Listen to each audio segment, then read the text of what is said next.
ومن الناس من يقول آمنا بالله وباليوم الآخرة وما هم بمؤمنين।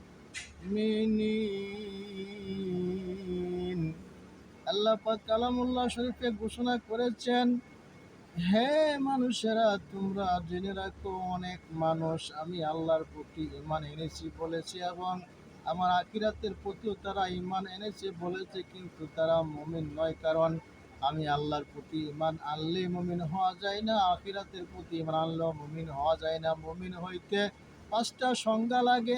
মুমিন হইতে সর্বপ্রথম ঈমান আনার পরে সেখানে 5 ওয়াক্ত নামাজ সর্বপ্রথম আদায় করতে হবে। তার পাশাপাশি রোজা আছে, বছরে একবার 1 মাস রমজান মাস রোজা রাখতে হবে।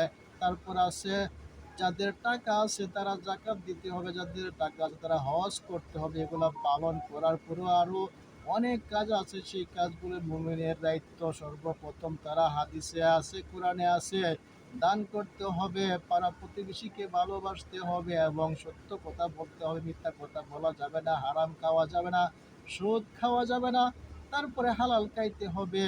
আর সর্বোপরি সর্বদিকে আল্লাহ পাকের হুকুম সঠিক মতো আদায় করতে হবে। অনেকে আছে কোরআনের এক পাতা মানে আরেক পাতা মানে না, এক পৃষ্ঠা মানে আরেক পৃষ্ঠা মানে না, এক আয়াত মানে আরেক আয়াত মানে না।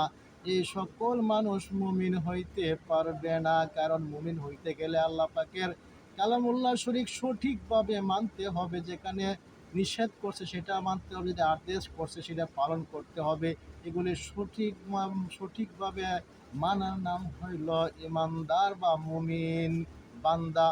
ভাইয়েরা আমার, এই কারণেই এই যে কথাগুলি আমি বলছি, কথাগুলি আপনারা গভীরভাবে খেয়াল করে শুনুন এবং তার প্রতি আমল করার চেষ্টা করুন। ওয়াখির দাওয়ানা আনিল হামদুলিল্লাহি রাব্বিল আলামিন।